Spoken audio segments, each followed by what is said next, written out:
За бүгдээрээ сайн байцгаана уу? Сайхан амарцгаасан уу? За хөдөлгөөний магтан дууныхаа цагт орё. Эхлээд бүгдээрээ дуугаа хамтдаа сурцгаая. За бэлдээд магтан дуу.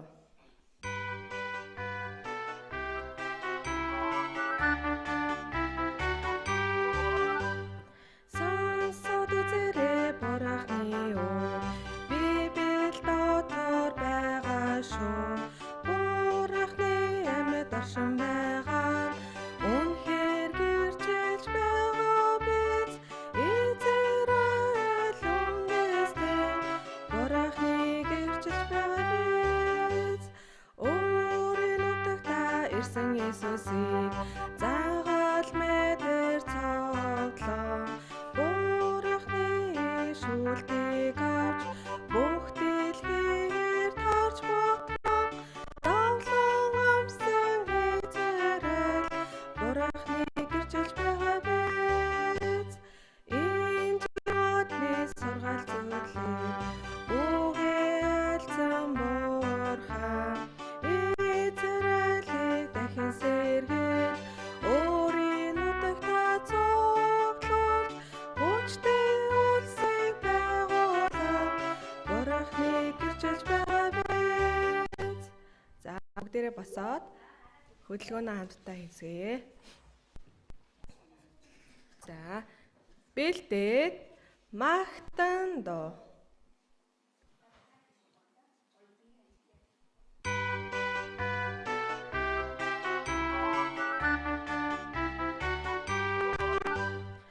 Сонсоод үзээрэй бурахны үү. Библ дотор байгаа шүү.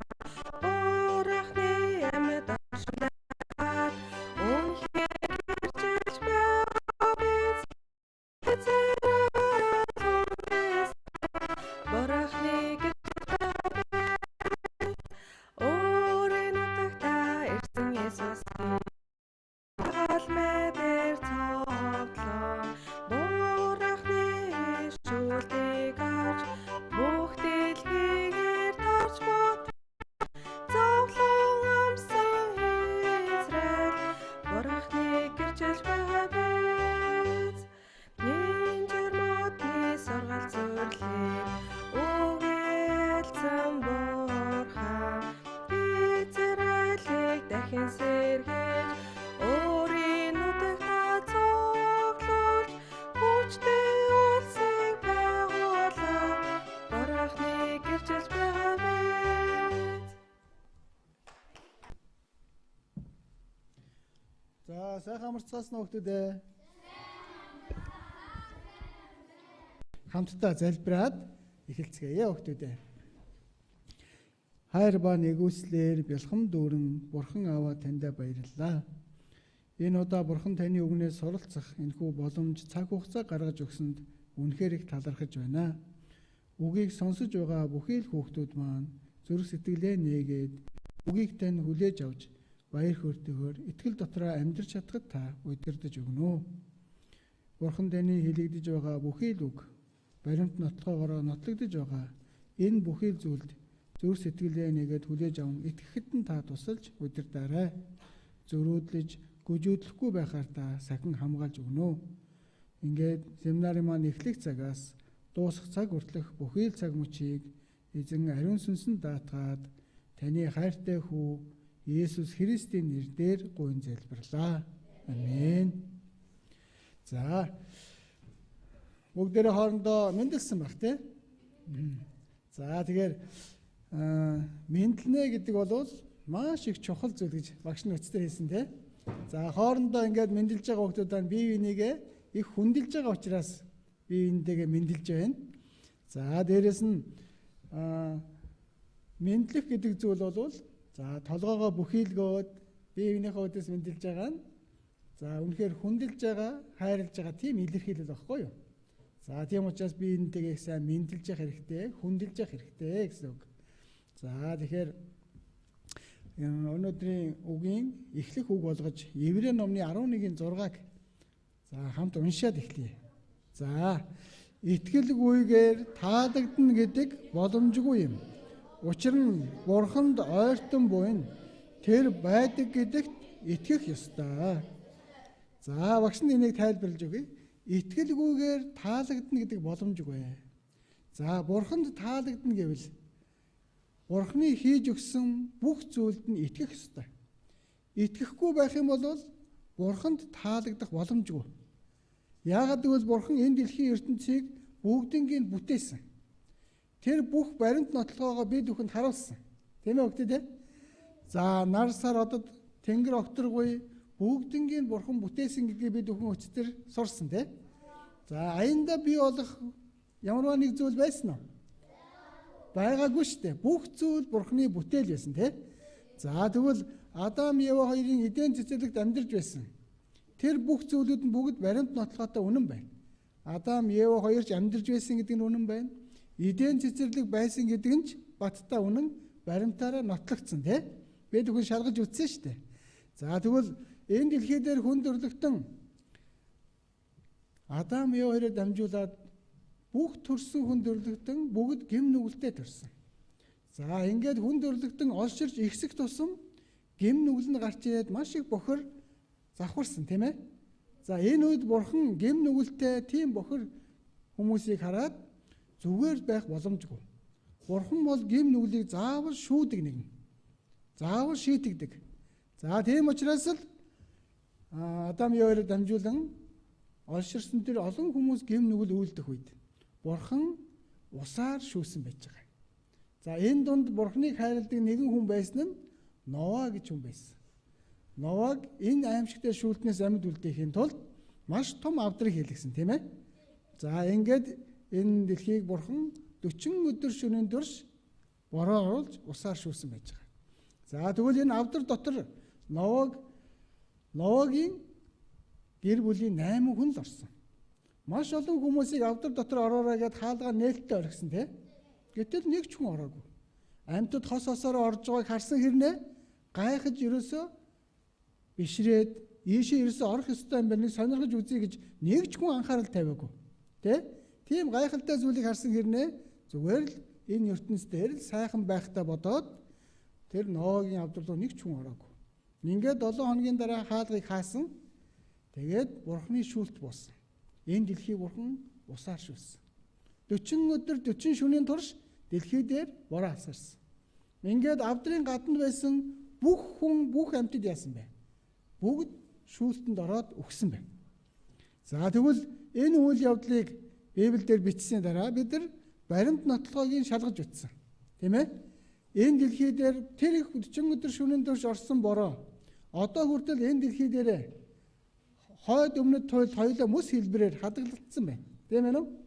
За дээрэс нь маш гүнзгий далайн ёроол руу үлдсэн ус нь орчихсон байгаа гэдгийг Библиэлд хэлсэн. За шалгаад үзсэн чинь яг л тийм байна. За дээрэс нь маш том авдар. Ноагийн хийсэн авдар тийм ээ. Энэ нь Арарат уулын орой дээр тогтвоо гэж бичсэн байдаг. Энийг нь шалгаад үзсэн чинь яг Арарат гэдэг уул нь байж байна. Дээрэс нь авдар нь тэр уулын орой дээр бодитоор байна. За энэ бүх зүйл нь Библиэлд хэлсэн үг нь нэг бүрчлэн баримтаараа нотлогдож байна. Тэгвэл Библи үнэн байна уу, худлаа байна уу? Библиэлд бичсэн бүх үг нь үнэн байна. За яагаад үнэн гэдэгт итгэж байгаа вэ хүүхдүүд? Яг зөв баримт нотлогыг нь харж гисэн учраас л эргэлзэхгүй байна тий. За одоо итгэл гэдэг талаар ахаад нэг багш нь асууя. За энэ дотор ус байгаа болов уу байхгүй болов уу? За байхгүй гэх юм бол бороод байна шүү дээ тий. За мэдгүй гэж хэлж байгаа нь зөв үү? Зөв. Яагаад хараагүй юм чинь. За одоо ингээ харсан чинь ус байна уу байхгүй нь уу? Ус гоожж шүү дээ тий. Устай байна уу? За тэгвэл одоо энэ аяганд ус байгаа юу байхгүй юу? За одоо энэ аяганд устай байна уу усгүй байна уу? Ус байна уу? Байна. Одоо энэ аяг устай аяг уу усгүй аяг уу? Устай байгаа үстэй. Яагаад та нар энэ зоригтой ингээд устай байгаа гэж шууд хэлж байна? Яг зөв. Одоо ус байгааг нь хартсан юм чинь. Тийм ээ нөө? Ямар ч эргэлзэхгүйгээр устай аягаа гэж шууд хэлж байна. За тэгвэл бид нар Библийг сурахдаа яг ингэж сурна гэсэн тий. За Библийг сураад үзсэн чинь Библиэлд Бурхны үгэндээ хэлэгдсэн бүх үгнийх нь ард нь баримт нотлохоо нь байж их юм бол Библи үний юм байна. Ингээд итгээд хүлээж авна гэсэн үг. За энэ баримт нотлохоо нь байхгүй бол яг уу итгэхэд хэцүү байгаас тий. Тийм л учраас Бурхан өөрийнхөө бичиж өгсөн үгнийхээ ард тэр үгээ баталгаажуулж бүх баримт нотлохоог энэ дэлхий дээр үлдээсэн байж байгаа. Тийм учраас Ноагийн авдар хизээ хаан ямар уулын оройдоор тогтсон гэдгийг нарийн тодорхой хэлж өгсөн байгааз бид нар бүгдээ сээжилсэн тий. 7 дугаар сарын 17-ны өдөр онгоц Арарат уулан дээр тогтвоо гэсэн байж байгаа тий. Гэтэл яг энэ хэлснийхэн дагуу Арарат гэдэг уулыг нь олоод тэгээд уулан дээр авдар байгаа мөг шалгасан чинь боддоор байж ирсэн. За тэгвэл Библиэлд хэлсэн Бурхны үг 100% үнэн байна. Энд эргэлзэх ямар ч хэрэггүй. Тийм байгааз. За түүний дараа би зөвхөн Израилийн ард түмний талаар сонссон. За ингээд Ноагийн үерийн дараа Ноагийн 3 хүүхдээр нь дамжуулаад хүн төрлөختөнд дахиад олширч олон болж эхэлсэн тий. За ингээд олон болох тусам юу болно гэлээ? Гэм нүгэл нь гарч ирж завхарч эхэлсэн тий. За ингээд энэ Ноагийн үерийн үйл явдлын дараагаас ахуулаад Израилийн ард түмэн гэдгийг Бурхан сонгосон. За маш олон хүмүүс ингээл цаг хугацаа өнгөрөх тусам Ноагийн үерийг үлгэр домог мэт болгож эхэлсэн. Цаг хугацаа удаан хугацаа өнгөрөх тусам нөгөө энэ дэлхийг шүүжсэн тэр үер тэр бүх зүйлүүд нь үлгэр домог шиг санагдаж эхэлж байгаа. Цаг хугацаа өнгөрөхөд. За ингээд цаг хугацаа өнгөрөх тусам нөгөө олон хүн олширсан учраас гэмт чанар нь гарч ирж байгаа учраас нөгөө жинхэнэ Бурханаа мартаж хүний гараар бүтээсэн хиймэл шүтээнүүдийг Бурхан гэж бодоод энэ дүүрэд амьдарчихсан. Ингээд жинхэнэ Бурханаа орхиод хүний гараар хийгдсэн хиймэл зүйлсүүдийг хийгээд эхэлсэн байна. За энэ үед нь ч гэсэн Бурхан тэгвэл шүүж чадна дахиад тийм ээ. За тэгвэл Бурхан тэгвэл дахин шүүлгүүгээр өөрийгөө амьд оршин байж хүн төрлөختнийг удирдах байгаа шүү гэдгээ гэрчлэн харуулахын тулд нэг үндэстнийг сонгосон гэсэн. За тэр нь ямар үндэстэн гэсэн бэлээ? Израиль гэдэг үндэстнийг сонгосон, тийм ээ? За Израиль үндэстнийг сонгосон шалтгаан нь юу байсан бэлээ? Бурхан өөрийгөө гэрчлүүлэхийн тулд Израиль гэдэг үндэстнийг сонгосон. За ингээд Израилийн түүхийг бид хүн өчтөр харсан, тийм ээ? За Израиль гэдэг үндэстний хамгийн анхны өвөг дээдс нь Авраам гэдэг хүн байсан. Авраам гэдэг хүнээр дамжуулаад Бурхан Израиль гэдэг үндэстнийг бий болгосон байна. За ингээд Израиль гэдэг үндэстэн Египтийн болжтол 430 жил дарлагдж хагаад Мойсе гэдэг хүнээр дамжуулан Египтийн болжлоос гарсан байгаа тийм. За Египтийн болжлоос гарч явахдаа урд нь маш том улаан тэнгис тулгарсан. Араас нь фараоны цэргүүд хөөсөн тийм. За энэ үед Бурхан ямар гайхалтай зүйлийг үзүүлсэн бэлээ? Улаан тэнгисийн голоор нь хуваагаад хуурай газраар Израилийн ард түмэн гарсан. За ингээд Израилийн ард түмний гарсны дараа Фарао хааны цэргүүд яасан бэлээ? Араас нь Израильчүүдийг барих гэж хөөж ороод улаан тэнгис дотор бүгд живж өгцгээсэн. За бид нар энэ үйл явдлыг харсан. За тэгвэл энэ үйл явдал бодиттой босноо гэдгийг бид нар юугаар дамжуулж итгэж байгаа вэ? Баримт нотлохоогоор дамжуулж, тийм ээ нү? За тэгвэл яг улаан тэнгис хуваагдсан, Израилийн ард түмэн гарсан, араас нь Фарао хааны цэргүүд хөөж ороод усан живж өгсөн. За энэ үйл явдал үнэн байхын тулд улаан тэнгис рүү ороод улаан тэнгисийн ёроолд байгаа тэр маш олон олдруудыг нээж илрүүлсэн.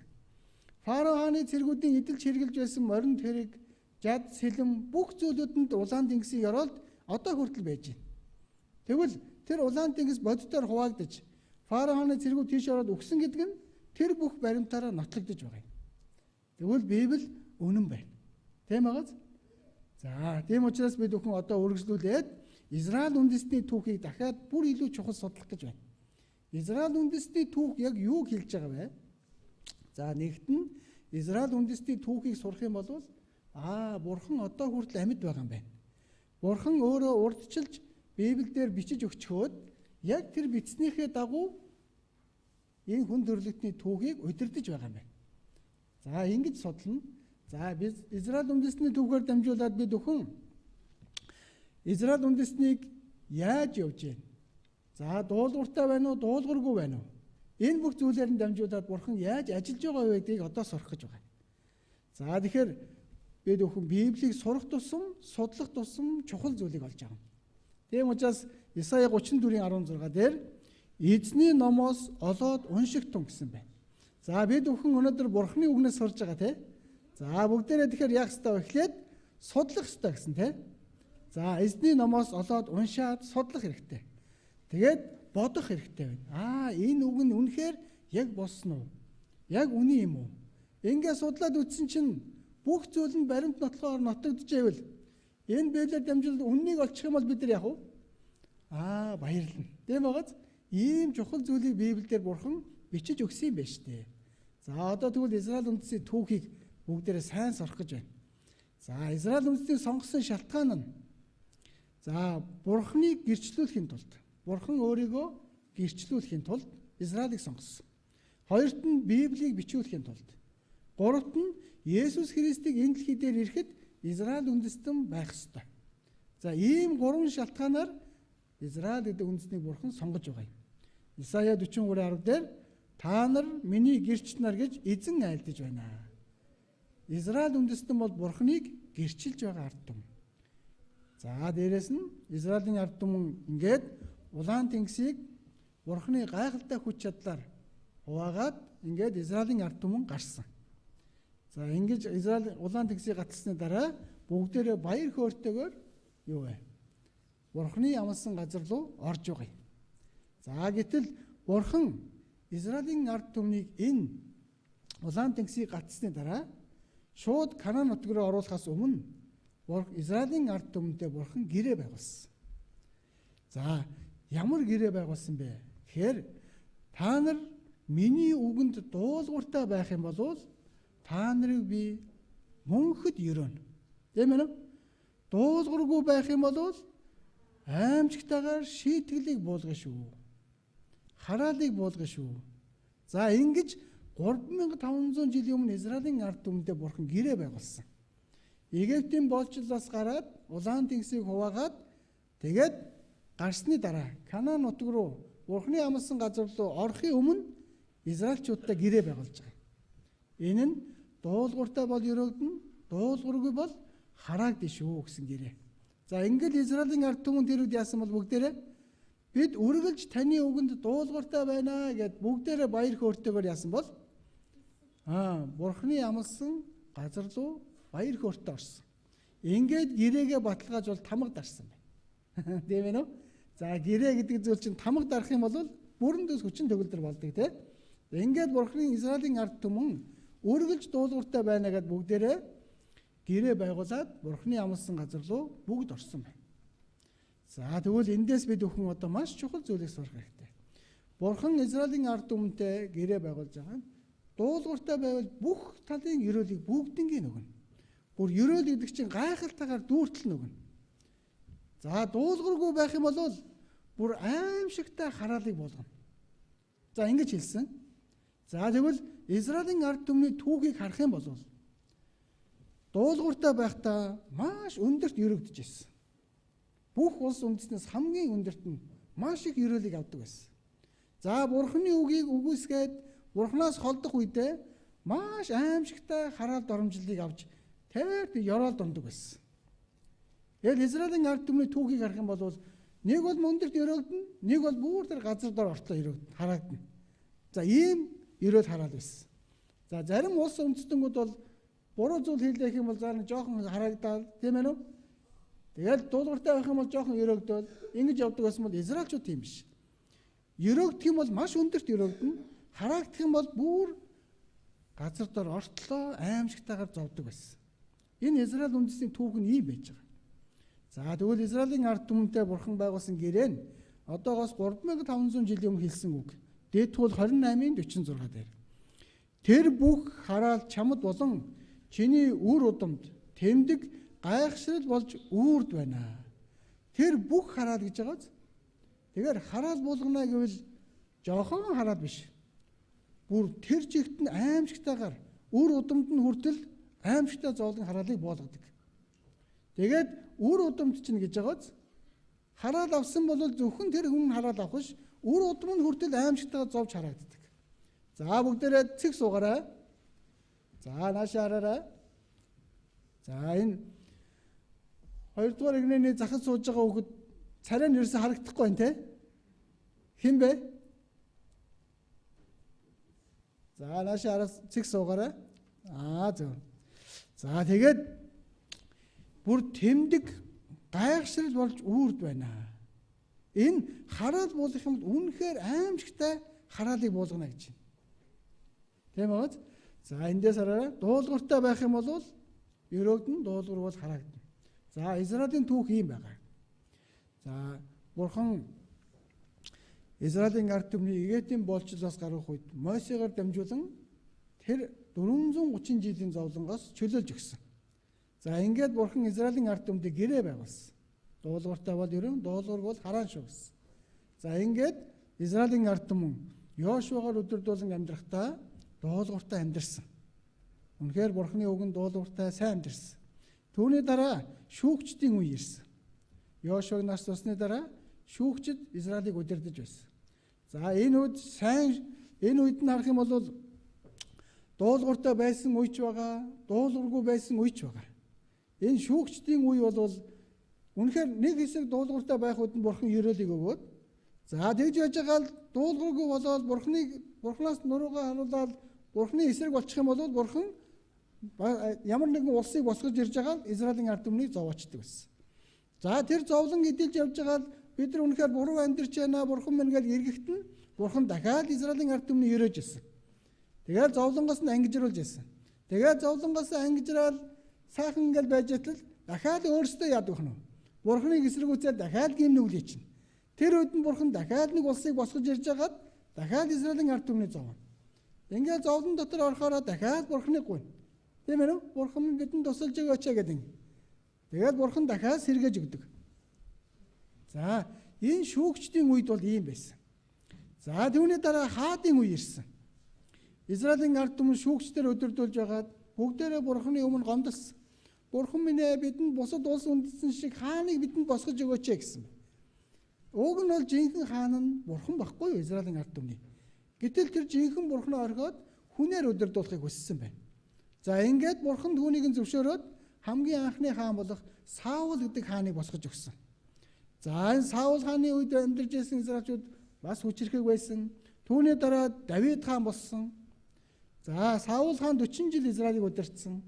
Түүний дараа Давид гэдэг хаан гарч ирсэн. Үнэхээр хүч чадалтай, гайхамшигтай, мундаг хаан босч ирсэн.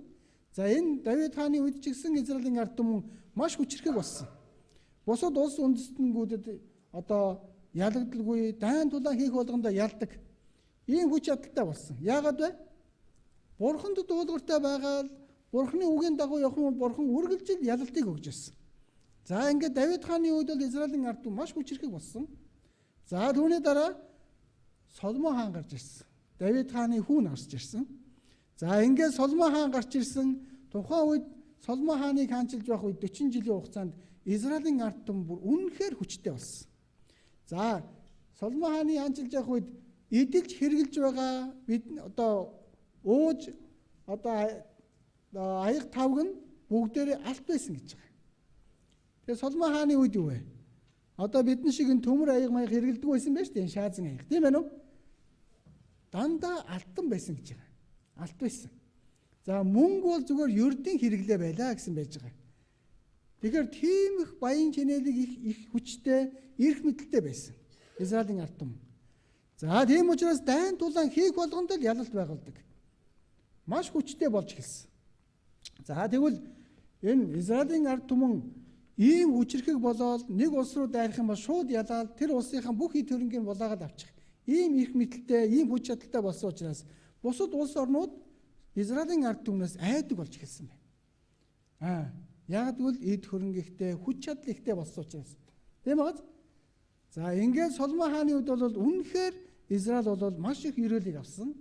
Үнэхээр хүчтэй болсон. За ингээд Бурхантай харьцдаг ариун өргөгчсөн энд юу вэ? Босгож ирсэн байна. За ингээд Бурхан Израилийн ард түмэнд ерөөлийг өгсөн байгаа. Гэтэл Соломон хааны амьдралын сүүлийн жилүүдэд Соломон хаан Бурханы өмнө буруу зүйл хийсэн. Юу вэ гэсэн чинь харь үндэстнүүдээс ихнэр авч болохгүй гэсэн чинь тэр үгийг нь зөрчихсөн. Харь үндэстнүүдээс ихнэр авсан. Энэ үед нь Бурхан үнэхээр дуулууртай байж чадаагүй учраас Израилийн ард түмэнд юу вэ? Хараалыг болгоцсон байж байгаа. За энэ Соломон хаан яасан гэхээр харь үндэснүүдээс ихнэр авчихаар нөгөө харь үндэсний ихнэрүүд нь өөрсдийнхөө шүтдэг байсан хиймэл шүтэнүүдээ Израилийн газар нутаг дээр шүтэж эхэлсэн. Ингээд Израилийн ард түмнийг тэр хиймэл шүтэн лүгээ мөргүүлж эхэлсэн. Ийм учраас л жинхэнэ бурхнаа мартаад хиймэл шүтэнд Израилийн ард түмэн мөргөж эхэлсэн. Тийм учраас бурхан Израилийн ард түмнийг яасан бэ? Энэ хүчийг нь эхлээд сулруулсан байна. Яагаад гэвэл хойд Израиль, өмнөд Юда гэж хоёр хуваачсан. За маш хүчтэй ингээд нэг байсан улсыг хоёр хуваана гэвэл яг нь хүчин суларна. Тийм биз? Тийм учраас Израилийн ард түмний тэр хүчрхэг байхад нь дуулуургүй болж гэм нүгэл үлдэж жинхэнэ бурхнаа мартаад хиймэл шүтээд эхлэх үед нь тэр хүчтэй байсан Израилийг хоёр хуваачсан. Хойд Израиль, өмнөд Юда гэж. За ингээд хойд Израиль нь за манай эртний 722 онд Ассир гэдэг улсаар дамжуулаад бүрэн сүрсэн. Хойд Израиль нь. Хүчтэй байсан улс нь хоёр хуваагдаад ямар ч хүчгүй болоод хоёр талд болчихлоо. Тэгвэл нэг улс нь тэр тусгаарлагдсан байгаа жижигхэн салцсан байгаа хойд Израиль нь дайраад орох юм бол ямар ч өөдөөс нь эсэргүүцэх боломжгүй. Шууд ялагдсан. Тийм ээ нү? За үүнийг нь харсан өмнөд Юдагийнхан бид нар чинь ингээ хоёр хуваагдсан учраас үнэхээр суд болчтоо. Яагаад бид нар хоёр хуваагдсан болоод өөрсдөө бодсонгүй. Хиймэл шүтсэн учраас бид нар бурхны өмнө буруу зүйл хийсэн учраас ингэж хүч маань суларцсан юм байна шүү дээ. Одоо ер нь бурхан руугаа ирэхгүй болохгүй юм байна гэд. Ингэж эргэх ёстой байтал тэгэлгүйгээр үргэлжлүүлэн яасан бэ? Хиймэл шүтээд байсан учраас бурхан 622 онд Вавилон гэдэг улсыг босгож ирж байгаад өмнөд Юдагийн сүйвэлжиж байгаа юм. Тэгэхээр Израилийн нөгөө хүчтэй байсан ард түмэн ч одоо хиймэл шүтээд бурхныг үгүйсгэсэн учраас энэ аимшигтай шийтгэл нь бууж эхэлсэн. За бүгдээрээ цэг суугаарай. За нойроо сэргээгээд цэг суугаарай. За ингээд маш олон иш үзүүлэгч нараа бурхан өөрийнхөө хүмүүсийг явуулсан Израилийн ард түмэн рүү.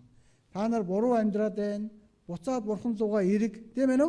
Хиймэл шүтээд байна гэж маш олон анхааруулгын хүмүүсийг явуулсан. Гэтэл бүгднийг хүлээж аваагүй үгүйсгэж гисэн. Иеремия 25:4 дээр эзэн иш үзүүлэгчд болох бүх зарцаа та нар руу дахин илгээсэн боловч та нар сонссон ч үгүй, сонсох гэж чихээж тавьсангүй гэж. Маш олон иш үзүүлэгч нараа дахин илгээсэн гэж байгааз маш олон удаа бурхан сануулсан байхгүй юу? Та нар буруу амьдраад байна, буцаж эргээч. Та нар 3500 жилийн өмнө надтай гэрээ байгуулсан шүү дээ. Тийм ээ? Дуулуургүй бол би та нарт аимшигтай хараалыг буулгана гэсэн. Дуулууртай байх юм бол ерөөнө гэсэн шүү дээ. Гэл маш олон иш үзүүлэгч нараа дахин Израилийн ард түмэнд илгээсэн. Гэсэн ч тэр Израилийн ард түмэн бурханы илгээсэн хүмүүсийг сонссон гэнэ үү? Сонсоогүй үгүйсгэсэн байгааз. За тэгвэл бурхан эцэс хүртлээр хүлээж байна. Израилийн ард түмэн бүгдээрээ ингээд хиймэл шүтчихсэн. Жинхэнэ бурхнаа орхичихсан байна. Хүний гараар бүтээгдсэн хүний янз бүрийн дүрстэй зүйлийг бурхан гэж бодоод эхэлсэн. За энэ үед нь бурхан яасан бол хүлээж эцэст нь Израилийн ард түмэнд аимшигтай хараа шийтгэлийг болгосон байж байгаа. За Перс гэдэг Вавилоны дарлалд байхад нь Перс гэдэг улсыг босгож ирж байгаад Израилийн ард түмэнд аимшигтай зовлон өгсөн. Үнэхээр Израилийн ард түмэн зовсон. Маш аимшигтайгаар алуулж байсан, зодуулж байсан, хятуулж байсан. Үүнийг нь хараад бурхан руугаа буцаад эргэх ёстой байсан. Гэтэл эргээгүй. Үргэлжлүүлэн нөгөө хиймэл шүтээл цаашаа яваад байсан учраас бурхан Грек гэдэг улсыг босгож ирж байгаад дахиад Израилийн ард түмэнд аимшигтай зовлон өгсөн. Үр хүүхдүүдээ алдсан. Маш олон хүмүүсийг ингэж грекчүүд барьж байгаад алж байсан, шатааж байсан. Энэ бүх аимшигтай зовлон харсан хэрнээ Израильчууд бурхан руугаа буцаж эргээгүй. Эцэс хүртэл нь бурхан хүлээсэн, эргээгүй. Ромын дарлалд байхад нь эцэст нь бурхан яасан бол за маш олон иш үзүүлэгч нараа би явуулаад байна. Иш үзүүлэгч нарын маань үгийг сонсохгүй байна. За тэгвэл би өөрийнхөө хүүг болох Есүсийг энэ дэлхий рүү явуулъя. Тэгээд Есүсээр дамжуулан Израилийн ард түмнийг буцаагаад бурхан руугаа эргүүлье гэсэн. За ингээд энэ хуурамч шүтэж байгаа Израилийн ард түмэн рүү Бурхан Есүсийг илгээсэн. Израилийн ард түмэн тэр зовлон дотроо Бурхан руу хандаж хашгирсан сүүлийн үед гуйсан байна. Сүүлийн үед. Энэ үдэнд Бурхан сонсоод өөрийнхөө хүү болох Есүсийг илгээсэн байж байгаа. Тэгвэл Есүс эзэн илхий дээр ирсэн байна. Исая 9:6 дээр учир нь бидний төлөө хөвгүүн төрж бидэнд хүү өгөгдсөн аж. Хүчит Бурхан мөнхийн жонон инхийн жонон гэж дууднаа. За тэгвэл Есүс эзнийг энэ дэлхий рүү илгээсэн зорилго нь юу вэ? Израилийн ард түмнийг тиймээс Бурхан руу эргүүлэхийн тулд хамгийн чухал зорилго нь юу байсан? Энэ гэм нүгэл дотроо амьдарч байгаа Израилийн ард түмнийг гэм нүглийн асуудлаа шийдвэрлэхийн тулд энэ дэлхий рүү эзэн илгээсэн байна Бурхан. За ингээд Есүс эзэн энэ дэлхий дээр мэндэлсэн байж байгаа. За энэ дэлхий дээр Бурханы илгээсэн хүн төрөөд за Израилийн ард түмнээ гэм нүглээс нь аврахын тулд ирсэн байна. За гэтэл Израилийн ард түмэн Есүс Христийг хүлээж аваагүй. Есүс Христ маань энэ дэлхий дээр ирээд өгсөн хүмүүсийг амьлуулж байсан. Өвчтөе хүмүүсийг эдгэж байсан. Өлссөн хүмүүсийг хооллож байсан. Үнэхээр Бурханы илгээсэн тэр ард түмнээ илгээсэн нэгэн Израилийн ард түмнээ Бурхан руу эргүүлэхийн тулд би та нарын төлөө ирсэн жинхэнэ Бурхан байх шүү гэж тийм гайхалтай зүйлүүдийг үзүүлээд ах хүртэл Израилийн ард түмэн хүлээж аваагүй. Яагаад хүлээж аваагүй гэхээр тухайн үед Израилийн ард түмэн Ромын дарлалд байсан шүү дээ. Тийм учраас Ромын дарлалд байх үед Есүс эзэн ирээд өвчтөе хүнийг амьлуулад, өгсөн хүнийг амьлуулад, өвчтөе хүнийг эдгээгээд байхад түүнийг нь буруугаар харчихсан. Энэ Есүсийг хаан болгочих юм бол бид нар энэ ромчуудыг ялч чадах юм байна. Бид нар дай хийж агаад өгөх юм бол энэ Есүс чинь амьлуулчих юм байна. Тэгэд өлсөх юм бол Есүс биднийг хоололчих юм байна. Өвчтөе байх юм бол эдгээчих юм байна. Тийм учраас бүгдээр Ромын дараллаас гарцгаая. Тэгэхин тулд Есүсийг хаана болгочихъя гэд бүгдээрээ яасан бэ? Есүсийг хаан болгохыг хүссэн байна. Гэтэл Бурхан Есүсийг энэ дэлхий рүү илгээсэн зорилго нь юу байсан бэ? Бурхан руу эргүүлэхийн тулд, гэм нүглийн уучлахын тулд Бурхан Есүс Христийг илгээсэн байсан. Гэтэл энэ зорилгыг нь хүлээж авалгүйгээр өөрсдийн махан биеийн амар тайвныг ботсон Израилийн ард түмэн. Энэ Ромын дарлалаас л биднийг чөлөөлөд өгөөч. Тийм ээ үү? Гэтэл Ромын дарлалаас чөлөөлөгдөхөөс илүү тэр Бурханыг эсэргүүцэж байгаа гэм нүглээ уучлуулах нь хамгийн чухал үстэй. Гэтэл энэ гэм нүглийн асуудлыг шийдвэрж өгөхөөр ирсэн байхад тэр гэмээ уучлуулахыг бодолгүйгээр зөвхөн тэр дарлалаас л чөлөөлөгдөж өөртөө махан биеэрээ эрэх чөлөөтэй сайхан байх гэж бодсон. Ингээд Есүс Христийг хаан болгож өөртөө ашигтайгаар хэрэглэх гэж бодсон байна. Израилийн ард түмэн. Тийм учраас л Есүс Христийг яасан бэ? Хаана болгох гэсэн чинь Есүс яг ирсэн зорилго нь биш учраас хаан болох шаардлага байхгүй. Тийм ээ? Би та нарын гэм нүглийг уучлж Бурхан руу эргүүлэх тийм л зорилготой ирсэн. Гэсэн чинь Израилийн Юудын удирдагч нар нь дургуун хүрсэн. За гэтэл Есүс эзэн Юудын удирдагч нарыг нь шууд хэлсэн байна. Юу гэж хэлсэн бэ? Та нар бол цагаанаар будсан булшнууд шиг байна гэсэн. Тухайн үед нас орсон хүнийг оршуулах юм бол хадыг ухажгаад тэрэн дотроо ингэж хийгээд тэгээд оршуулдаг байхгүй юу? Тэгээд хадыг нь гадна талаас нь цагаанаар будчихдаг байсан. Гэтэл тэр оршуулга дотроо юу байгаа вэ? Тэр одоо өгсөн бие удах юм бол ялзраа шүү дээ, тийм ээ? Муухай үнэр гарна те. Гэтэл тэрийг зөөрлөж хэлсэн байж байгаа. Та нарыг Юудын удирдагч нарыг, шашны удирдагч нарыг харахад гадна талаас их сайхан гэж сүсэглэг, бурханлаг юм шиг харагдаад байгаа боловч дотроо юу вэ? Атаа жүтөө бохир зүйл дүүрэн байна гэдгийг Есүс эзэн хэлсэн байхгүй юу? Гэсэн чинь нөгөө хүмүүс чинь бүгдээрээ яасан бэ? Есүсийг үгүйсгэсэн. Уг нь Есүсийг хаан болгох чи гэсэн чинь бүр бидний өөдөөс бүр муу мухай буруу юм яриад байна. Ерөөсөө Есүсийг тэгвэл бүгдээрээ алчихъя гэсэн байна. За ингээд тухайн үед хаанчилж захирж байсан Ромын захирагч болох Пилат дээр Есүсийг бариад аваад ирдэг. Тэгтэл Есүсийг Пилат шалгаж утсан. Энэ юудэчүүд яагаад энэ Есүс гэдэг хүнийг загалмайлаар цовдолж алах гээд байгаа юм болоо? За ингээд шалгаад судлаад үзсэн чинь Есүс ямар ч гэм нүгэл байгаагүй. Ямар ч буруу юм байгаагүй. Тэгэхээр бүр гайхсан байна. Яагаад та нар энэ гэм буруугүй хүнийг цовдолж алуулах гээд байгаа юм бэ гэсэн. Гэтэл ямар ч зүйл хэлэлгүйгээр цовдлоодог, алаадаг л гэдээсэн байна. Энэ үед нь Пилат яасан бол ус авчруулж агаад олон хүний өмнө гараа угаагаад би энэ зөвхт хүний цуснд буруугүй. Та нар өөрсдөө мэддэг вэ гэсэн. Гэтэл Израилийн ард түмэн яасан бэ? Хараарай. Би энэ зөвхт хүний цуснд буруугүй. Өөрсдөө мэддэг вэ гэж Пилат хэлсэн байна. Гэтэл Израильчууд өөрсдөө юу гэж хэлсэн бол? Тэгтэл бүх хүн түүний цус бидний ба үр хүүхдүүдийн маань дээр байг гэцгээвэ. За Израильчууд өөрсдөө ингэж хашгирсан. Бүх хүмүүс Израильчууд бүгдээрээ нийлж хагаад Есүс Христийг алаад үнэхээр тэр нь буруудаад хараад ирэхээр бол тэр хараалыг чинь бид нар авъя. Тэр бид нар аваа зогсохгүй бидний үр хүүхдээр хүртэл энэ хараал буг. Израильчууд өөрсдөө ингэж хашгирсан байхгүй юу? Гэтэл Бурхан дуулуургүй бол 3500 жилийн өмнө хэлсэн хараалыг буулгана гэж хэлсэн тийм. Гэтэл Израилийн ард түмэн өөрсдөө яаж юм? Энд Бурханыг эсэргүүцэж чинь Есүс Христийг үгүйсгэж байгаа юм. Тийм учраас л Бурхан эцэс хүртлэх хүлээсний эцэст Израилийн ард түмэн одоо энэ хараалыг буулгахаас өөр аргагүй болж байгаа. Израилийн ард түмнийг эцэс хүртлэх хиймэл шүтээд эргэхгүй байсан учраас дээрээс нь бүр Есүс Христийг загалмай дээр цовдолж алсан учраас Бурхан одоо хүлээж байгаад тисж байгаад эцсийн мөчөд одоо яаж байгаа вэ? Хараалаа болгосон.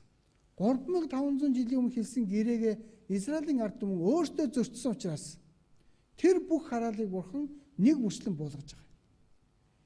Ромын цэргүүд Иерусалим руу юу вэ? Довтолж ирсэн. Есүсийг загалмай дээр цовдсны дараа яг тэр цовдол гэж хашгирж ирсэн хүмүүсийг амьд байхад нь манай эртний 70 онд Ромын Титос жанжин Иерусалимыг бүсэлчихсэн байж байгаа. Бүсэлчихсэн. Бүсэлнэ гэдэг чинь юу вэ? Гадагшааж гарч болохгүй, гаднаас ч дотгошоо орж болохгүй болно. Тийм ээ? За ингээд цаг хугацаа өнгөрөөд удаан хугацаа өнгөрсний дараа энэ Иерусалим дотор байсан хоол хүнс нь бүгд дуусчихсан. За гэтэл 3500 жилийн өмнө Бурхан ямар хараалыг буулгана гэж хэлжсэн гэхээр дуулуургүй байх юм бол би та нарт үр хүүхдээ барьж идэх өлсгөлөнг буулгана шүү гэж хэлсэн. Гэтэл яг энэ өлсгөлөн манай эртний 70 онд яг биелсэн. Израилийн ард түмэн бүсэлтэнд орсон учраас хоол хүнсгүй болчихсон. Эцэстээ яасан бэ? Өөрсдийнхөө хүүхдүүдийг барьж идсэн. Энэ Библиэлд бичигдсэн дагуу яг нэг бүрчлэн болсон. Яагаад ингэсэн юм бол Бурхан Израилийн ард түмэн энэ Бурханыг эсэргүүцсэн гэм нүгэл. Есүс Христийг үгүйсгэсэн, загалмай дээр цовдолж алсан. Энэ гэмээсээ болоод 3500 жилийн өмнө хэлсэн тэр бүх хараал нэг бүрчлэн болсон. Нэг бүрчлэн болсон.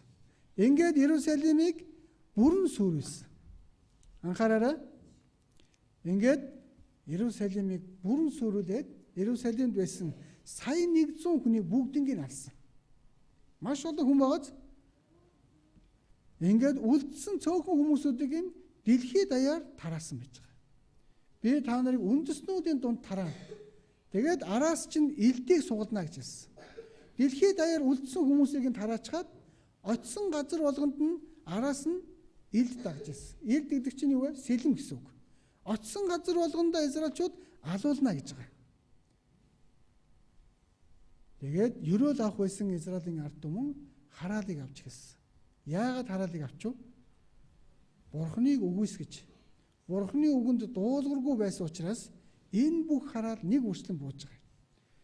Тэгвэл Израилийн ард түмэнд Бурхан 3 зүйлийг амласан те. За, газар нутгийг өгнө. Үндэстнийг бий болгоно. Тэгээд та нарт ерөөл бууна гэсэн. Гэтэл Израилийн ард түмэн өөрсдөө Бурханыг үгүйсгэж, өөрсдөө Бурханыг хүлээж аваагүй татгалцсан учраас Бурханы амласан тэр үржил шинтэй сайхан газар нь хоосон газар болсон. Дэлхийд даяар тарж утарсан.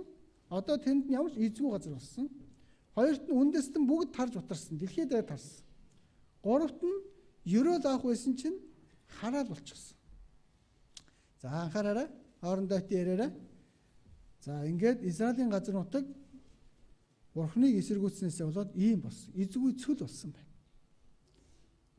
Өөртөө энэ цаахан амьдарч байтал Эндээс нэг л өдөр хөөгднө гэвэл яах вэ? Үнэхээр хэцүү тийм биз? Эргээд бодох юм бол би тэнд найзуудтайгаа гоё тоглож ийсэн шүү дээ. Байнга тэрийгэ бодно тийм биз?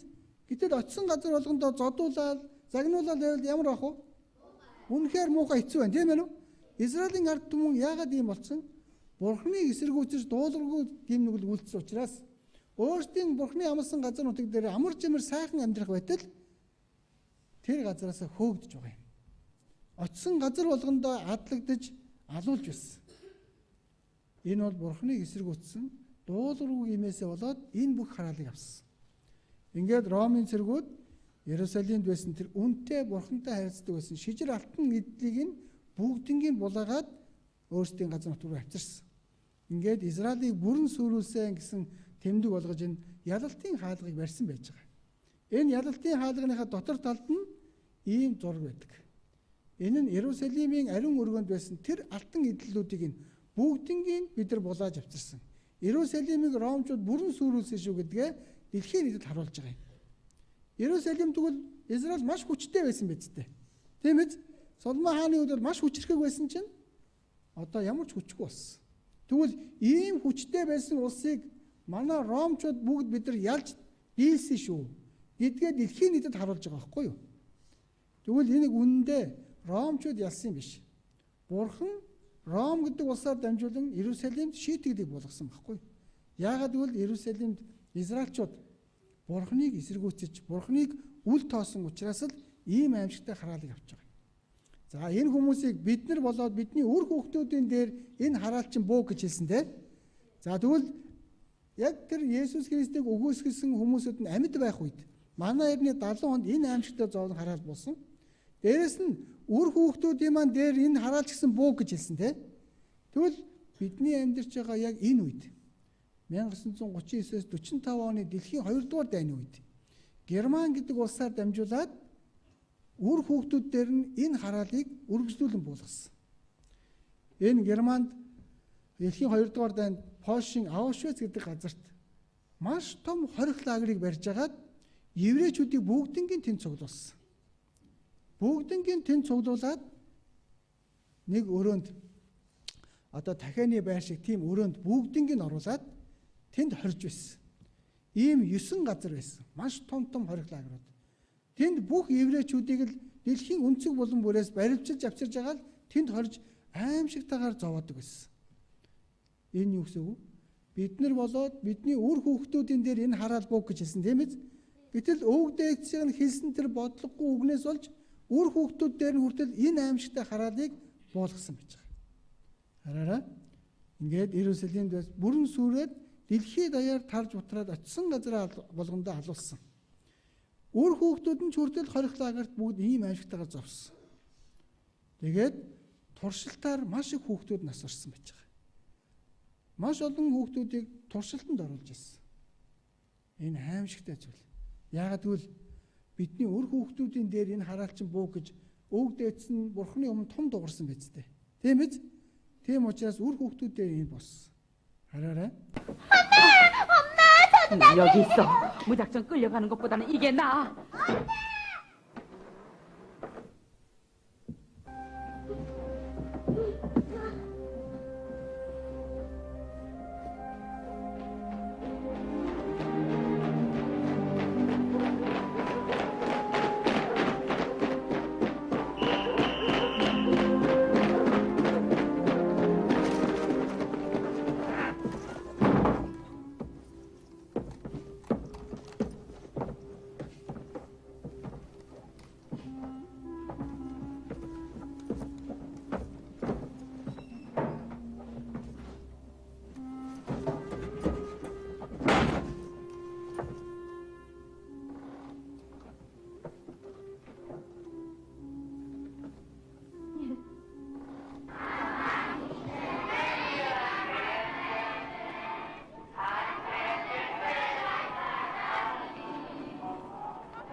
Ээж намайг битээ орхисон. Нана үлдээ алууснаас эндээ ирсэн дээ. Ээж!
зай байхгүй. Өөр газар бол. Эндээс яваа хурдл. Өөр газар бол гэж шүү.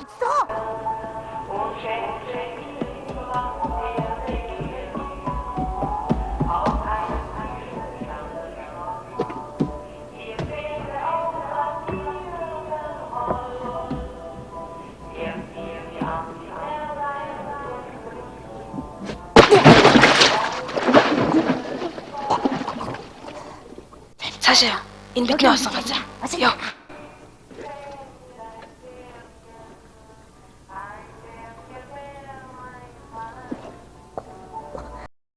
За ингээд хорих лагерт настай хүмүүсийг нь тусад нь аваачаад за ажил хийх чадвартай хүмүүсийн тусад нь аваад хүүхдүүдийг нь тусад нь авчдаг гэсэн.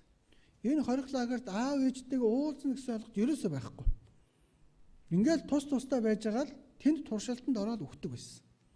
Энэ юунаас болсон бэ гэхээр Есүс Христийг эсэргүүцсэн тэр өвөг дээдсийнх нь буруу сонголт алдаа байсан. Есүс Христийг үгүйсгэсэн Бурхныг хүлээн зөвшөөрөөгүй. Тийм ээ? Тийм учраас биднэр дээр болоо бидний үр хүүхэд дээр энэ хараалчин буугаа гэсэн. Бурхан Израилийн ард түмэндээ гэрээ байгуулахад дуулууртай байвал ерөөн, дуулуург бол хараа шүү гэжсэн энэ хийг үгээ Израильчууд өөрсдөө гэрээгээ зөрчсөн учраас энэ аимшигтай хараалыг нэг мөрчтөн буулгасан. Тэгэхээр бид бүхэн эндээс авах сургамж нь юу вэ? Бурхны үгийг эсэргүүцэх юм бол, Бурхны үгэнд итгэхгүй байх юм бол ийм аимшигтай зовлон хараал ирэх юм байна штэ. Ингэж ойлгож авах хэрэгтэй. За Лук номны 23:31 дээр хамт уншъя. Хэрв эдгээр ногоон модонд үйлддэг бол хуурай, хухай модон энэ нь юу болох вүлээ гэв. За энэ ямар утгатай вэ гэхээр энэ ногоон мод, хуурай, хухай мод гэж юм. За ногоон нойтон модыг галт хийвэл хурдан асах уу, удаан асах уу? Уугаад нэгсээ асч өгөхгүй те. Хуурай модыг хийх юм бол дүрлзэл асан те. Яг түүнтэй адилхан энэ ногоон мод нь Израилийг илэрхийлж байгаа юм. Бурхан өөрийнхөө сонгосон ард түмнээ дуулуургүй байхад нь ийм аимшигтай зовлон өгж байгаа бол энэ хараалыг ингэж буулгаж байгаа бол сонгогдоогүй бид нар Бурхныг эсэргүүцэх юм бол энээс илүү аимшигтай зовлон бидэн дээр ирнэ гэсэн үг. Ойлгож байна уу? Хараараа. Тийм учраас бид бүхэн Бурхны үгийг сонсож байгаа бол үргэлжлүүлэн сайн сонсох хэрэгтэй гэсэн үг. Үл тоогоол хайнга сонсох юм бол яг л Израилийн ард түмэнтэй адилхан байна. Тийм байгааз? Энийг сонссон ч яг уу, сонсоогүй байсан ч яг уу. Израилийн ард түмэн яасан бэлээ? Есүс Христийг хүлээж авсан ч яг уу, аваагүй ч яг уу. Тийм ээ нү? Есүс бол бидний аврагч биш гэл. Ингэж үл тоосон учраас эцэстээ ямар хараалыг авч вэ? 3500 жилийн өмнө хийсэн тэр бүх хараалыг нэг мөрчтөн буулгасан. Израилийн ард түмэн 2000 жилийн турш энэ аимшигтай зовлон амссан ард түмэн. Очсон газар болгондоо алуулж, очсон газар болгондоо зовж исэн.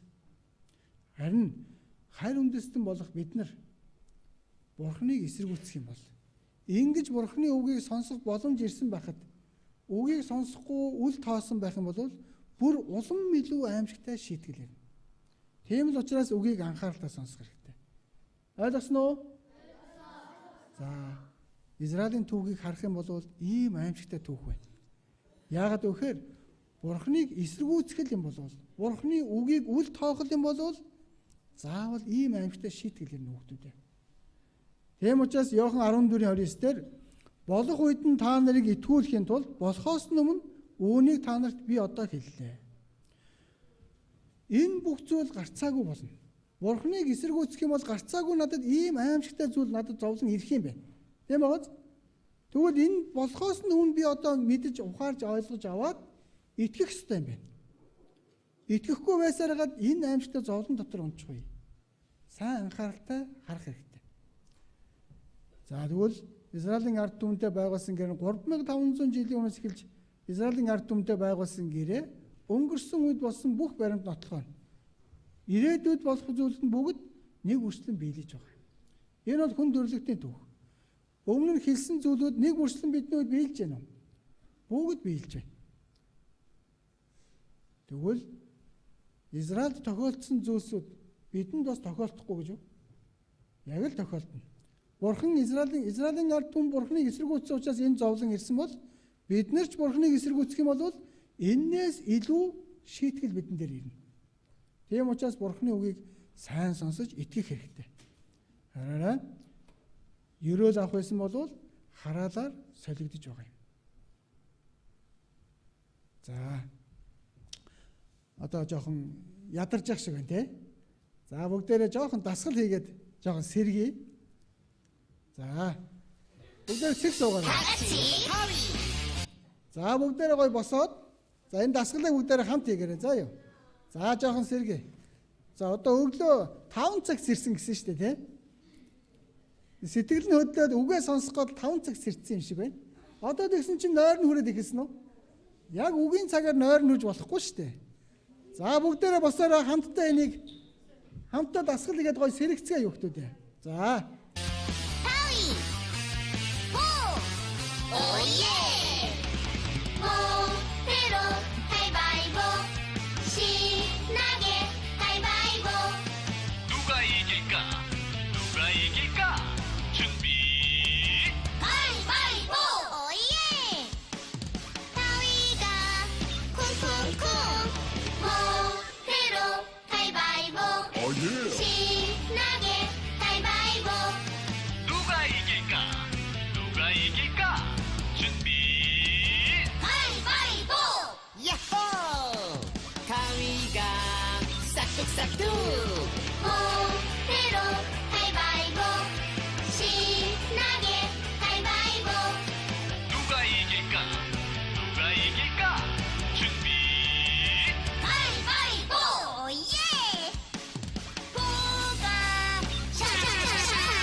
За жоохон сэргсэн үү? За одоо гой сэргэж сонсоорой. Одоо маш чухал үг тунхаглагдж байна. За Израилийн ард түмэн маш их зовлон амсаад 2000 жилийн турш хараалыг авсан. Яагаад хараагдсан бэлээ хөгтүүдээ?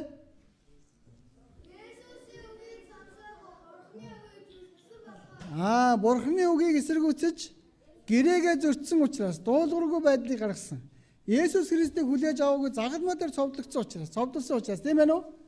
Бурхан бүх хараалыг нэг үрчлэн болгосон байна. За тэгэхээр Бурханы үгийг эсэргүүцэх юм бол гарцаагүй ард нь аимшигтай шийтгэл байдгийг харж байна. За одоо бүгдээрээ чухал зүйлийг сурах гэж байна. Одоо илүү анхаараарай. За одоо бүгдээ цэг суугаарай. 1 2 3. За асуулт асууна. Одоо тэгээд шагнал өгөн тий. За. Израилийн ард түмэн за хэдэн жил аимшигтай зовсон бай. За тэр удаан цамцтай. За 2000 жилийн турш зовлон амссан тий. За баяр хүргэе.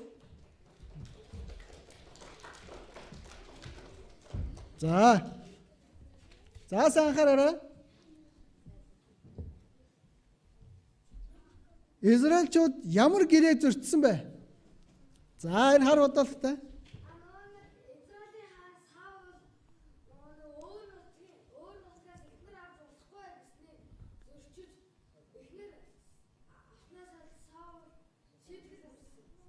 За Саул илүү Соломон билүү? Соломон хааштай тий. За баяр хүргэе.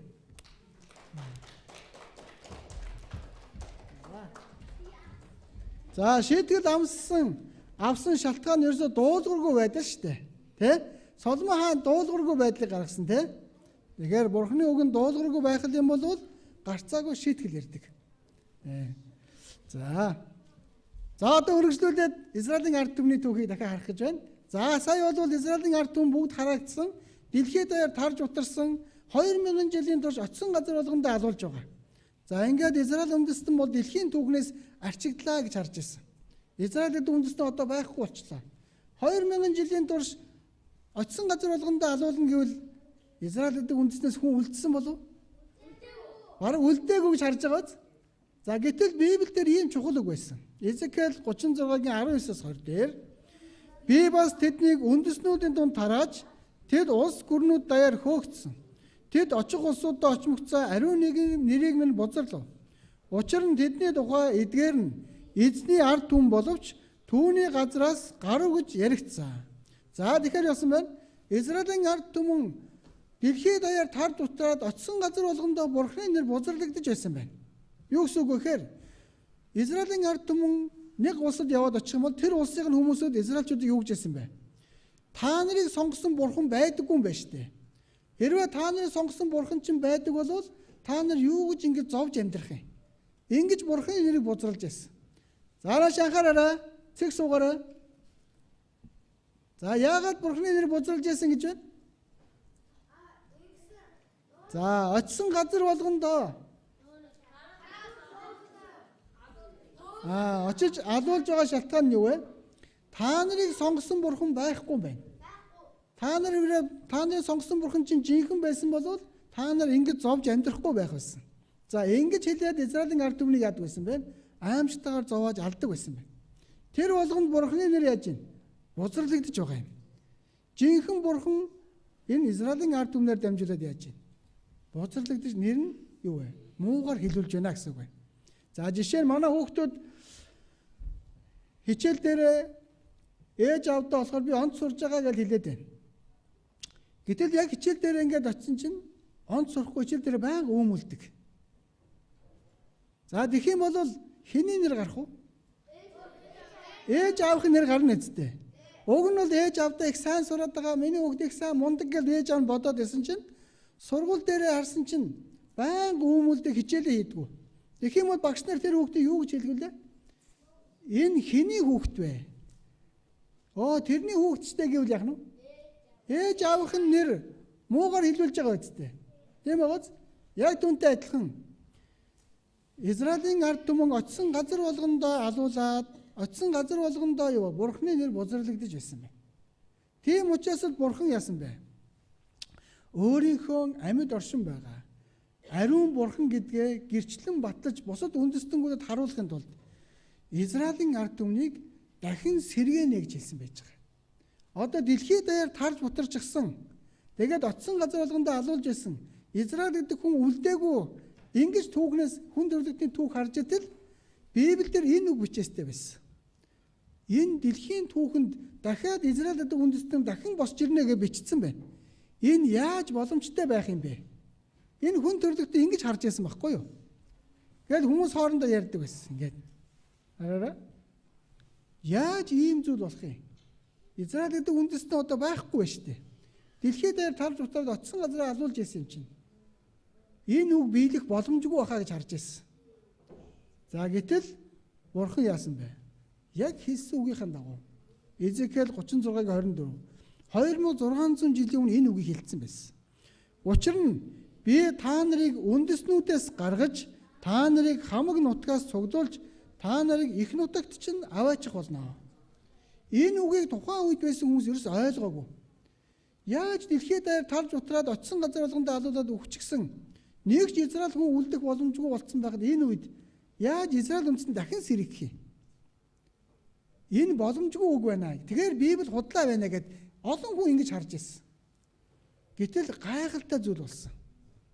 Израиль үндэстэн яг хэлсэн үгийнхэн дагуу 1948 оны 5 сарын 14-нд Израиль үндэстэн өөрсдийн газар нутагтаа цуглаад дахин тусгаар тогтнолоо зарлчихсан.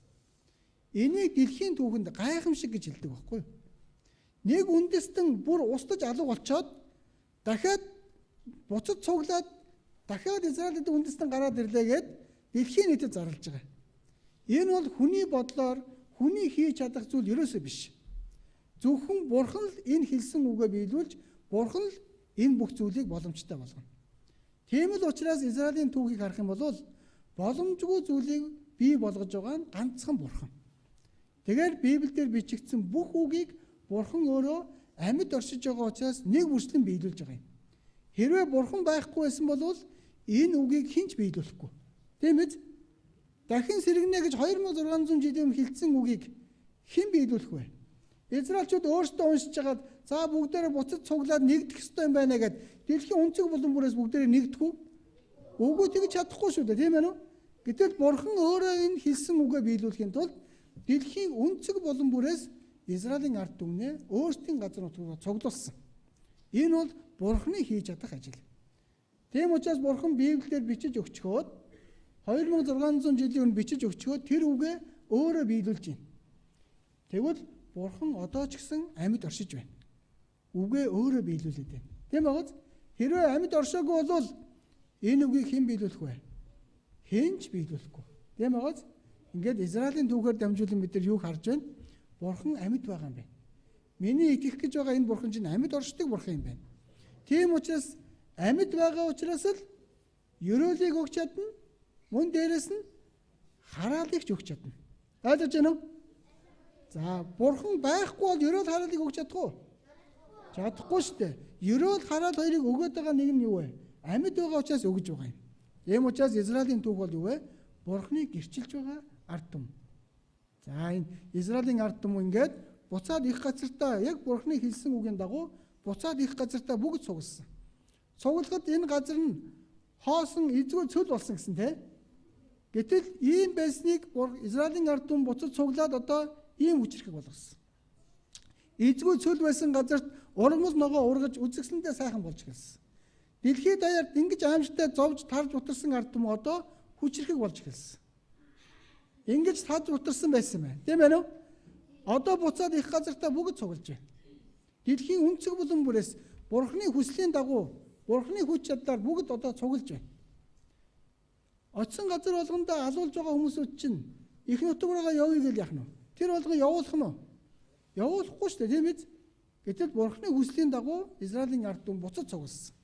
За, дээрэс нь бүр гайхалтай зүйл нь юу вэ гэхээр Израилийн ард түмэн буцаж их нутагтаа ирэхдээ Тэнгэрээр нис жирнэгээ өвчсөн байж байгаа. Сонирм байгааз?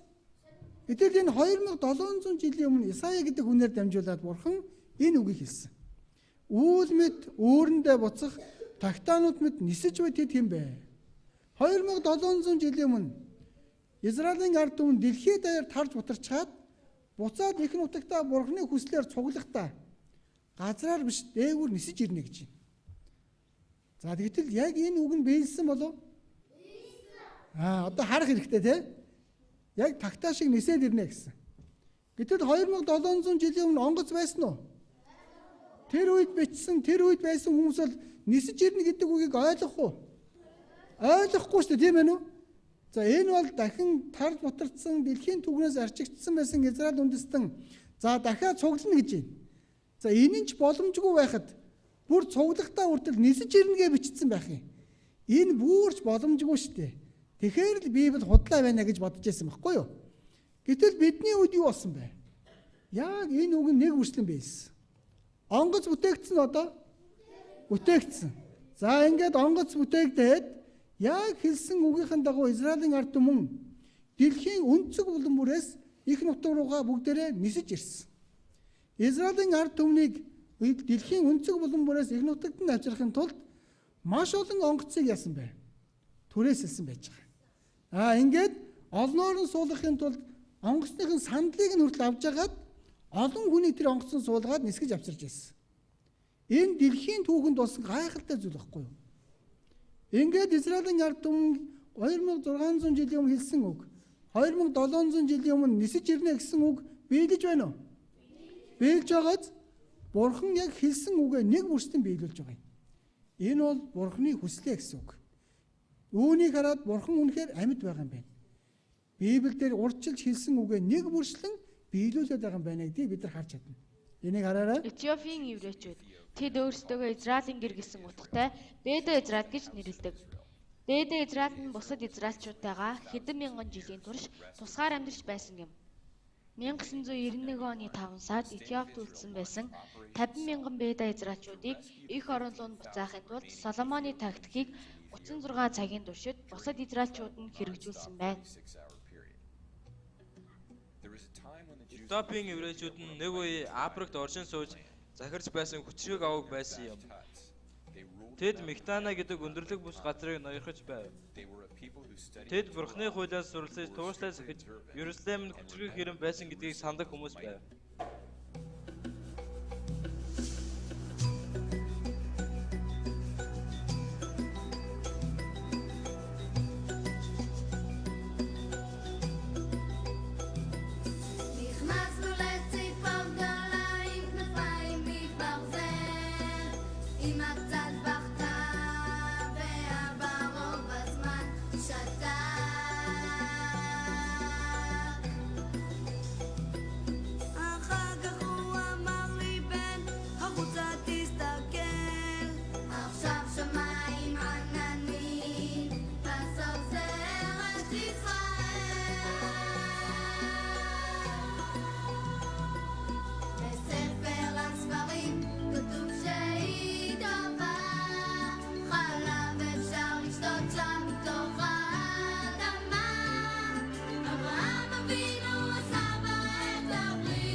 Соломоны таагтад нийт 36 тэрэлдээ донгоцтой ажилласан бөгөөд олон хүний суулгахын тулд бүх сандлыг нь авч тээвэрлэхээр болжээ.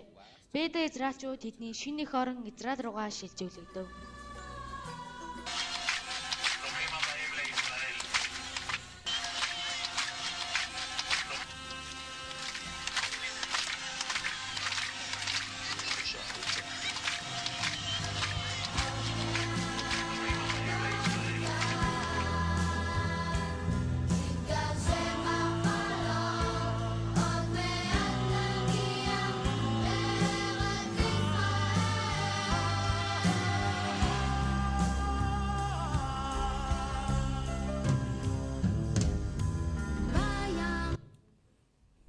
За энийг харах юм бол яг л Библиэлд бичигдсэн Бурхны үг нэг бүрчлэн биелэж байгааз Израилийн түүх бол Бурхны гэрчилж байгаа түүх байхгүй юу? Библиэлд урьдчил бичиж өгөөд яг тэр бичснийхаа дагуу Израилийн түүхийг Бурхан удирдах байна. За тэгвэл хүн төрлөختний түүхийг шигсэн Бурхан Библиэлд эхлэлээс нь ахуулаад төгсгөл хүртэл бүгднийг биччихсэн байгаа. Яг тэр бичснийхаа дагуу хүн төрлөختний түүхийг Бурхан өөрөө удирдах байна. Израилийн түүхээр дамжуулаад Бурхан одоо тэгвэл амьд оршиж байгаа юм байна гэдгийг бид нар үүгээр дамжуулан харлаа. Тийм байгааз? За дээрэс нь Израилийн ард түмнийг өөрсдийн газар нутаг дээр ингээд цуглах үед нь Бурхан хэлсэн байна. Исая 65 дээр чи харж сүрдэн гэрэлтэх бөгөөд далайн баялаг чинийх болж үндэснүүдийн хөрөг чамд ирэх учир зүргчин чичрэн байснаа. За одоо дэлхийн өнцөг булан бүрт очиод алуулчих үедээ гэж айж нуугдаж зүгтааж явсан Израилийн ард түмэн одоо Бурханы хүслийн дагуу яг үгийнхэн дагуу буцаа цуглчлаа. Одоо өөрсдийн газар нутгаар хүрээд ирсэн учраас айх айц байгаа юу? Одоо байхгүй тийм ээ нү? За тэгээд их нутагтаа ирэхэд нь Бурхан юу гэсэн байна? Чамд далайн баялагийг бий болгож өгнө. Үндэснүүдийн хөрөнгө чамд ирнэ гэж байна. За одоо нөгөө айж нуугдаж өлсөд цангаж явсан израилчууд чинь өөрсдийн газар нутгаар ирэхэд энэ үг нь биелсэн баггүй юу? Ингээд израилчууд Израилийн газар нутаг дээр байдаг сүнсэн тэнгис гэж байгаа.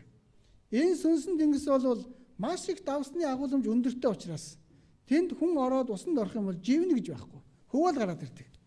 За гэтэл тэр сүнсэн тэнгисийг судлаад үзсэн чинь маш их хэмжээний эрдэс бодис агуулгдсан байна гэдгийг эрдэмтэд нээгээд гаргаад ирсэн. За мөн тэр дотор нь уран гэдэг зүйл бас байгаа гэдгийг нээчихсэн. Энэ уран гэдэг чинь цөмийн зэвсгийн нэг чухал элемент нь баггүй юу? Гэтэл энэ цөмийн зэвсгийг хийхэд энэ их уран гэдэг зүйл хэрэг болдог учраас энэ ураныг олборлоод одоо улс үндэстэнгүүдэд маш их хэмжээгээр зарснараа асар их хэмжээний юу вэ? Эд хөрөнгөтэй болж эхэлсэн. Араараа. Тэгээд дэлхийн хамгийн их өртөө улсууд нь эдгээр улсууд болж эхэлсэн. Яагаад энэ улсууд энэ өртөө болчих вэ? Яагаад гэхээр Израиль өөрсдийн газар нутаг дээр ирээд асар их хэмжээний эд хөрөнгө эрдэс баялагтай болсон учраас бусад улс үндэстэнгүүдэд мөнгө төгрөгийг эд хөрөнгийг зээлж эхэлсэн. Европын улсууд, Америк, Англи, Франц, Герман, Япон гэсэн улсууд одоо израилчуудаас юу гэж байна? Маш их хэмжээний мөнгө зээлсэн. Одоо израилчууд чинь айж нуугдаж зогтож явсан бол одоо газар нутаг дээр ирээд юу болчих вэ? Маш их эд хөрөнгөтэй болоод одоо бусад улс үндэстнүүд зээлж штэ тийм ээ нү? За тэгвэл энэ их хэд байлгийг Бурхан өгнө гэж амласан яг тэрнийхээ дагуу болж байгаа. Одоо Израиль бол маш хүчрхэг болсон. Тэгээд харах юм бол маш их хүч чадалтай, эрх мэдэлтэй хүмүүсүүдийн ихэнх нь еврей хүмүүсүүд байна. Еврейчүүд. Харах юм бол холбооны нөөцийн банкны шийдвэр $80 одруулж байна мэднэ. Энэ холбооны нөөцийн банк гэдэг нь долларыг үйлдэж хэвлэж гаргадаг газар байхгүй юу? Энэ холбооны нөөцийн банк гэдэг маань болохоор хувь хүмүүсийн банк. Энэ эзэд нь дандаа еврей хүмүүсүүд байдаг. Еврейчүүд. Тэгэл долларын үн ханшийг өсгөж бууруулахыг зөвхөн еврей хүмүүс л мэдж байна. Тэгэхээр дэлхийн эдийн засгийг еврейчүүд одоо юу вэ? Атгахчихсан байна. Тэгээд бидний мэдих Google байна, Microsoft, Facebook гэдэг энэ бүгдийн эзэд нь дандаа еврей хүмүүс байж байгаа. Дандаа еврей хүмүүс. Facebook-аар ингээл юм үзэл ах юм бол манай хүүхдүүдээс гарч байгаа мөнгө нь хаашаа яваад байна? Еврейчүүд рүү яваад байгаа юм тийм ээ нү? Facebook-ийг үзэл ах юм бол Марк Зукерберг гэдэг еврей хүн тэнж баяжаад байгаа үстэй. Манай хүүхдүүд интернетэд орохын тулд мөнгө төлөөд орж байгаа үстэй, тийм ээ үү? Дата авна гэж мөнгө төлж байгаа үз. Тэр мөнгө чи хэн рүү яваад байна? Еврейчүүд рүү яваад байгаа үстэй, тийм ээ үү? Google-аар ингээл юм хаагаад орно гэх юм бол энэ орсон бүх тэр мөнгө төгрөгч бүгд еврейчүүд рүү явж байна. Дэлхийн нийтээр одоо энэ Google-ыг хэрэглэж байна, Microsoft-ыг хэрэглэж байна, Facebook-ыг хэрэглэж байна. Тэгвэл дэлхийн бүх хүмүүс энэ Facebook руу орох юм бол тэр их мөнгө нь хаашаа яваад байна? Еврейчүүд рүү яваад байгаа. Тэгвэл хэн баян болж байна? Еврейчүүд маш баян болж байгаа үстэй. Тийм байна уу? Манай хүүхдүүд ингээл Facebook үзээд ингээл утсаар ингээ ороод интернет рүү ороод байна гэдэг чинь. Тэр интернет рүү орох мөнгийг датаг авахын тулд мөнгө төлж байгаа шүү дээ. Тэр мөнгө чинь хаашаа яваад байна? Еврейчүүд рүү явж байгаа. Тэгвэл еврейчүүд дэлхийн өнцөг булан бүрээс юу вэ? Маш их хэмжээний мөнгийг өөрсдөө цуглуулж байна. Тэгвэл үндэснүүдийн хөрөнгө танад ирнэ гэсэн үг үнэн байна уу? Үнэн байна. Тийм байгааз. За энд бас дэлхийн маш ухаантай хүмүүсүүд янда еврей хүмүүсүүд. Эндээс харах юм бол Каспаров гэж байна. Тэгээ Виктор Корченков гэж хүн байна. Эдгээр бүгдээрээ еврей хүмүүсүүд. Шатрын маш их мундаг аваргууд тийм ээ. Дандаа еврей хүмүүсүүд байна. Шатар тоглодог хүүхд байна уу? Зөндөө байна те. За одоо энэ хүмүүсийг таних уу? Каспаров гэдэг энэ хүмүүсийн дэлхийн аваргууд байгаа шүү дээ, тийм ээ?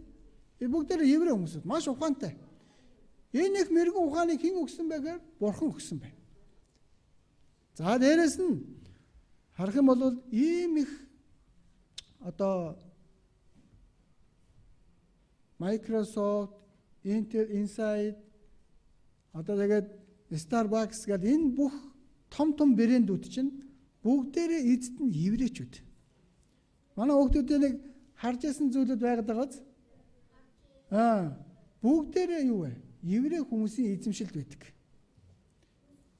Дандаа үнэтэй ферм корпорациуд байж байгаа үстэй. Тийм байгааз. Гэтэл энэ бүгдийг чи дандаа еврей хүмүүсүүд байж байгаа. За дээрэс нь ямар их хүч чадалтай болсон бэ гэхээр энэ еврей нэг ерөнхий сайд нас ороход дэлхийн маш том улс үндэстнүүдийн ерөнхийлөгч нар ерөнхий сайдууд нь ирж хүндэтгэл үзүүлж байгаа. Одоо нөө дэлхийд тарж утраад айж нуугдж явсан еврейчүүд чинь одоо ямар болчихв? Маш хүчтэй болцсон байж байгааз.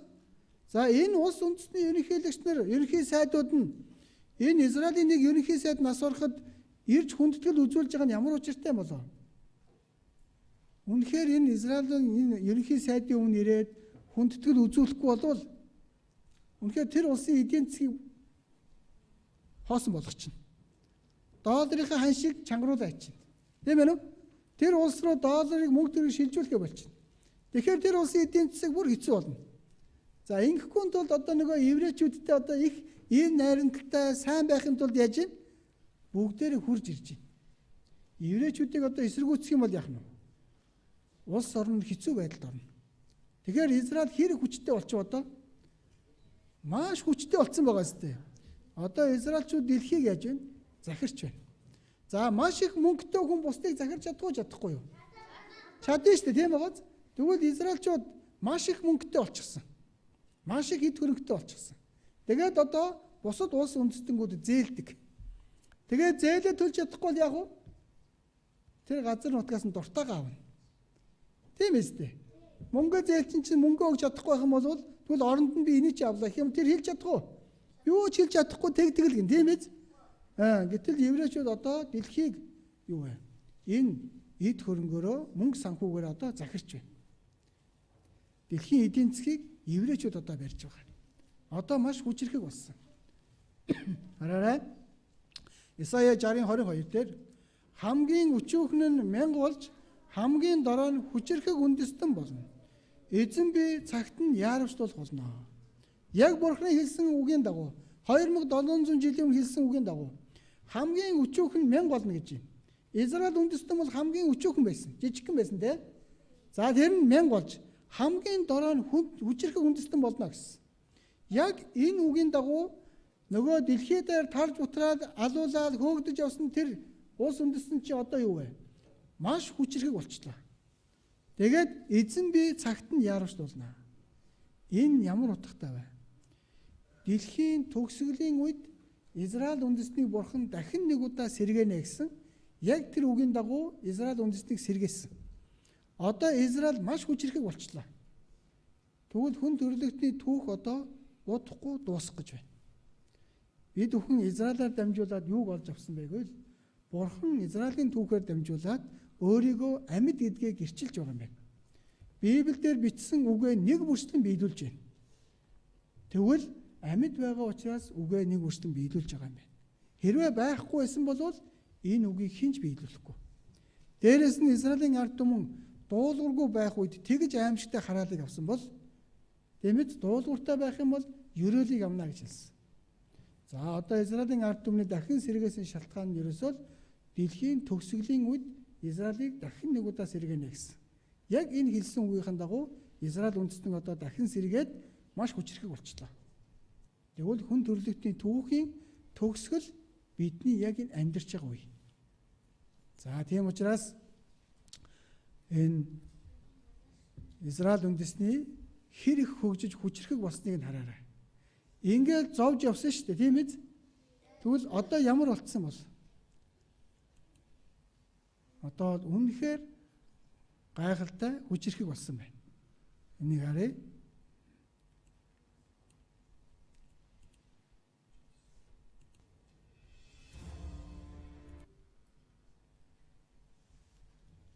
За одоо Израиль ямар хүчрхэг болсон байгаа гэдгийг эндээс хараарай.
За энийг харах юм бол ингэж зовж хөөгдөж туugдж явсан Израильчууд одоо ямар хүчтэй болсон байна.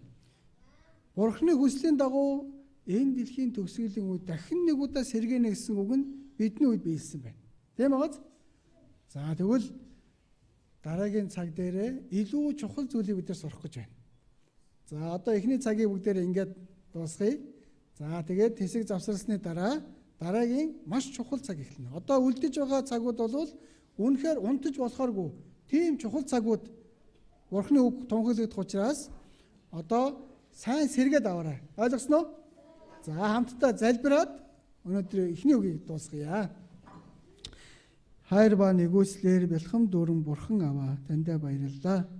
Өнөөдөр Израилийн түүхээр дамжуулаад Бурхан таны амьд оршин буйг нэг бүрслэн баримт нотлохоор хараад итгэсэн билээ. Хүүхдүүд маань энэ бүх үннийг хараад Бурхан таныг амьд оршин буй гэдгийг зүрх сэтгэлдээ хүлээж аван итгэхтэн та тусалж удирдах өгөөрэй. Одоо үлдэж байгаа бүхий л цаг үеийг зөвхөн эзэн ариун сүнсэнд даатгаж байна. Та удирдах өгөөрэй Бурхан аваа.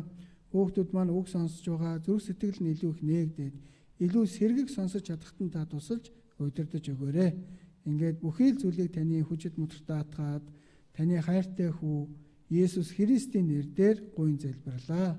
Амен.